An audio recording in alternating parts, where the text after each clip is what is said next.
Картина нового поколения современной хореографии предстала перед жителями и гостями столицы в минувшие выходные. На сцене театра «Астана-балет» состоялась премьера двух спектаклей. Это «Соли Део Глория» в постановке Айнур Абельгазиной на музыку Густава Маллера и «Найн» в хореографии Олжаса Мухамбеталиева на музыку Лизы Джерард. Симбиоз авторской хореографии, классической музыки и уникальной сценографии буквально позволяет зрителям погрузиться в эстетическое наслаждение. По словам Айнура Абельгазиной, ее спектакль – это зарисовка о чувствах главной героини, где она совершает переход из одного мира в другой. Однако основная мысль сюжета кроется не в этом, говорит хореограф.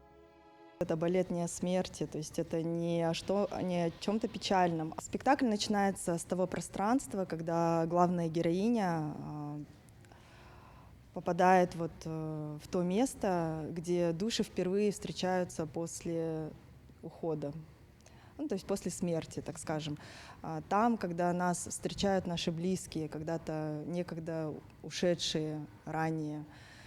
И вот она попадает в это пространство, но ее там никто не встречает, и она бродит среди этих душ, ищет свою близкую, своего близкого, родного человека.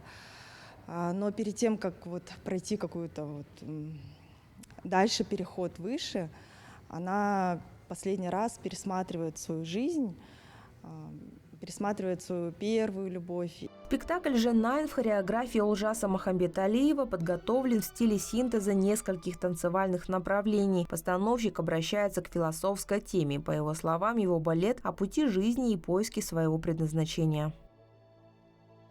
На мой взгляд, это очень удачные работы.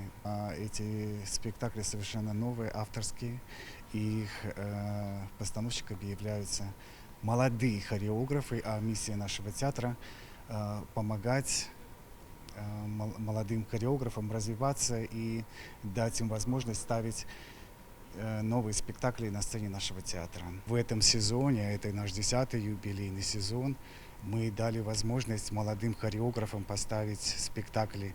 Это еще и в мае у нас состоится премьера финалиста, победителя конкурса «Ашик Сахна», который 1 мая представит свою работу «Жета Казана».